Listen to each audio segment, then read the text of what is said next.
sifunda uJeremiah 8 siqale verse 4. Nokubaziwa izinganye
Baba silindele wena Jesu nangalo mzuzu moyo lisahlangene Baba siyazi na ukhona uNkulunkulu namandla iba khona ke Jesu ngezwi lakho umntwana wakho Jesu muphe lokho awu Jesu silungisele khona njengebandla lakho hlalo limini lakhe Jesu awu moyo ngcwele yonke umoya engaphambanisa ukukhuluma kwakho ihluthe izwi moyo ngcwele imelane nalo Jesu yahlule ngezwi lakho yahlule ngegama lika Jesu Kristu waseNazaretha ingabi namandla Jesu thulisa yonke umoya engcolile yonke engaphambanisa ukukhuluma kwakho Jesu ihluthe izwi lakho awu moyo ngcwele iba khona Jesu gcoba izwi lakho hlalo limi lomntwana wakho Jesu membathe susu kwazi kwakhe nokuhlakanipha kwakhe moyo ngcwele amkelo kwakho Jesu athathe kuwe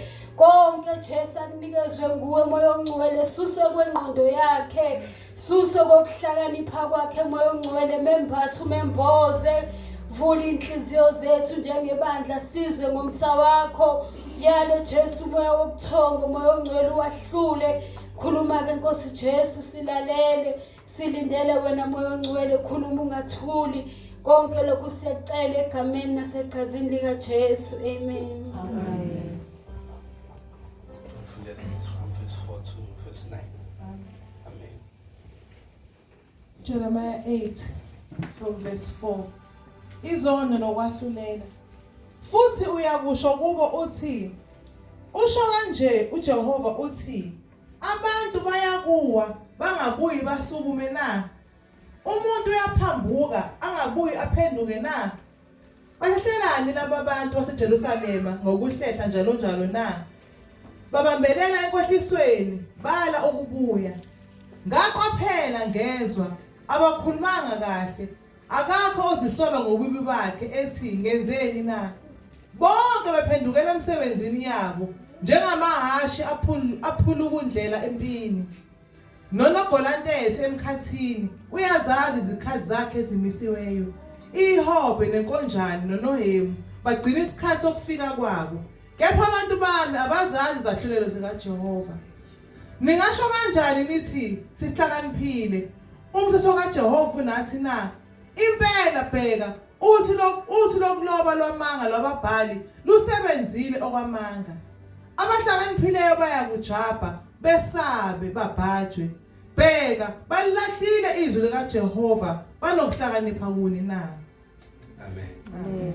Ukuthula kubazalwane. Amen. Ngiyababingelela futhi abangcwele egameni likaJesu. Amen. Bazalwane nangu umprofeti uJeremiya kwakuyisikhathi lapho uJuda wayengalaleli. Kwakuyisikhathi lapho abantu babenza okufiswa yibona. Ngalesi sikhathi babengenakho ukuzisola ekwenzeni okubi and wawungeke uzubatshele ngokwenza okubi ngoba babebelivela ukuthi lento abayenzayo i-right. Amen. Bengafuni ukulalela ukukhuluma kaNkulunkulu. Amen. Ngoba mangabe ufunda ubuyela back ngemuva ku chapter 7 uyathola la uthi kwangcoliswe khona ithempeli. Bonke abantu babehamba ezindleleni ezazingamjabulisi uNkulunkulu. Amen. Bazalwane ngiyabheka kulesi sikhathi esiphila kusona zisiyabantu abasha abasindisiwe abahamba noJesu ukuthi lesi sikhathi sika Jeremiah okwenzeka lapha kuJuda sekuyisona sikhathi ekwenzeka kithina manje. Amen. Bazalwane ulwazi seluluningi kakhulu. Akekho umuntu ongazi and wonke umuntu lento abelivela kuyona iyona ayitshela ukuthi i-right. So bazalwane kufanele simnxuse uNkulunkulu ukuba siphe umoya oyingcwele. Amen. Okuwona ozokwazi ukusiqondisa noma sesiphuma endleleni. Ngoba nje bazalwane izinto ezenzakalayo ziyathusa. I was at work nje last week, so there was a debate eyenzeka eduze kwami but ngingayona iphathayo. I was busy with something else. Ngiyabona abantu bayakhuluma laphana kunomfana nje young constable esanda kufika nje legenge encane esayitshela ukuthi ihlakaniphile ithi nje indaba yeChristianity nje into eyakhela ukuthi ifake ifiye kubantu. And uyambona ngendlela akukhuluma ngayo nje ukuthi lo muntu ngathi ubhodla umlilo manje ngalento ayishoyo. Yabo usethi why wena sergeant you don't wanna involve yourself with mina no ngeke kuze kungisize. Ngoba lento ngikholelwa kuyona ngikholelwa kuyona. Nawe lo okholelwa kuyona ocabanga ukuthi right. So kungcono ke sivele nje ngayidebate ngoba angeke uzungishintshe sengimdala kangaka. Amen. So bazalwane isikhathi esibhekene naso asisihlanga. Ufuna uqamba amanga bazalwane and izinto ziyaqhubeka ngokuqhubeka zintroducewa kufika izinto ezintsha and lezi zinto ezintsha zizogqiba ubuNkulunkulu. Ngoba sebeyalidoubt nezwi likaNkulunkulu nokuthi nje uyakholwa uyinsizwa enoJesu awujoli abakunderstand lokho abakunderstand abanye sebeze besho ukuthi sasithi ayikho lento but ngoba sesiseduze kwakho siyabona ukuthi akukho call estrange engenayo. Akho love abaphithizayo abalokho bengena. Sesiyaqala ukubona ukuthi ngempela lento yaNkulunkulu ikhona ngoba abantu abaningi abakholelwa ukuthi ungahlala ezweni leli abantu abona kulo wena uthi usindisiwe uhamba ngomthetho kaNkulunkulu. So bazalwane kumele simnxuse uNkulunkulu ukuba asisize singadayilutwa ilezi zinto zezwe ezenzeka ezweni. Sikhodwe ukuthi yena uyinkosi, uyena ongumqalisi, uyena ongumphelelisi wendlela yethu.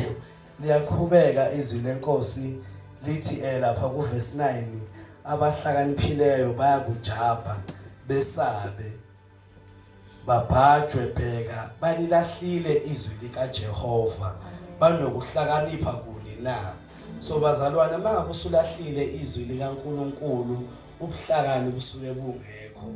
Zingafica ikhathi eyifikela abantu ezweni kodwa kumele bazalwane sazi ukuthi uNkulunkulu uyena okuhlakanipha.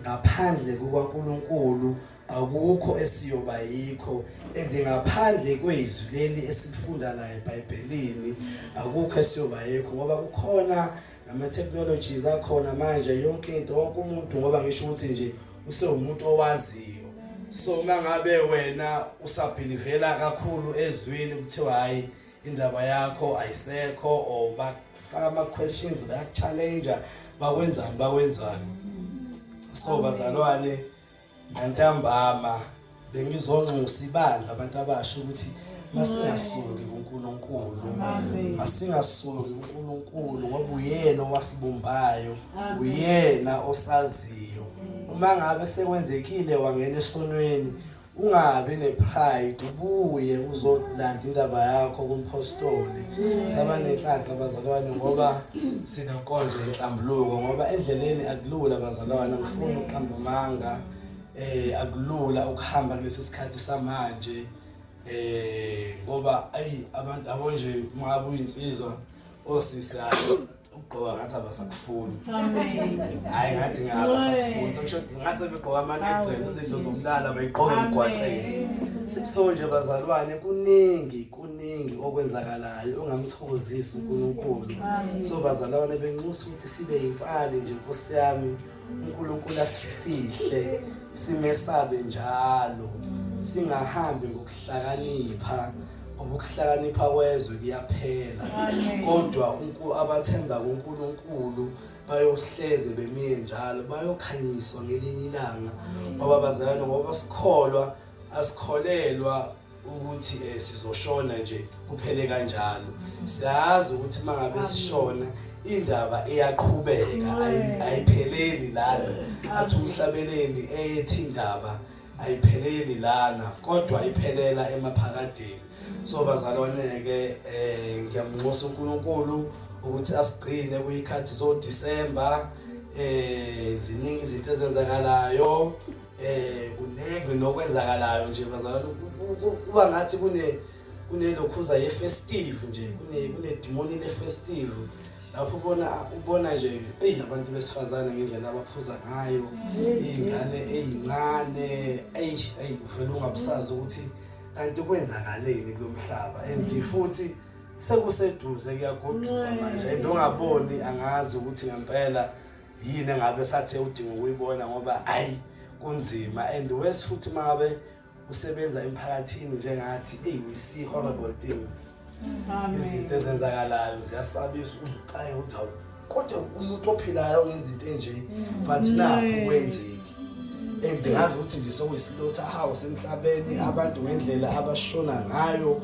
uthi uyezwa hawusibani ngathi simbona zolo lokho akasekho so nje bazalwane and indawo ephephile yile esikiyona njengamanje ayikho enye indawo ephephile ngaphandle kwala enkonzweni because Thangi nje was reading ukuthi ngalabo Pretoria kuvele kwadlula umuntu nje edlula ethaveni edlula nje kwadlula 10 wabantu nengane na 3 years angazi ukuthi ngane na 3 years ibifunani ethaveni but bazalwane ngisho ukuthi nje indawo ephephile iyona le usathane angazama ukusirobha afuna ukusikhiphela ngaphandle ngoba siyile ngaphandle ezweni akukho esikuzuzile asizuzanga lutho ezweni kunalokho sibuye sinamaskazi sibuye sinani sibuye sithwele nangu nje uzanoma sengamthini ngoba manje ukhona kodwa kafikanga ngokwehlelo likaNkulunkulu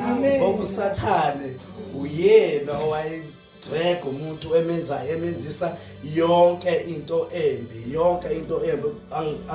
mangabe ungonanga osukwini hayi angiboni ukuthi umuntu wayengona osukwini esasezweni angiboni ukuthi liphela nje usuku kuthiwa onanga hayi ngoba hayi kunzima bazalwane usikhathi wenza into ngisho ungasafuni usathane ekudonsa ekdraga ucabanga ukuphuma ukuthi uzophuma kanjani vele akushesha akufailisa yena athi hayi musa ukudlala ngesikhathi sakho ngeke nje uzulunge kulento le ngeke nje uzulunge wena nje uzoqhubeka kanje kuze ngithi hayi unanga usathane bo yena manje osazi ngempilo yami so nje bazalwane ngiyambonga kakhulu uNkulunkulu ukuqwashisa nabantu abasha ukuthi bazalwane asiqiniseleni inkosi isiseduze inkosi themumusa amen. amen. Amen.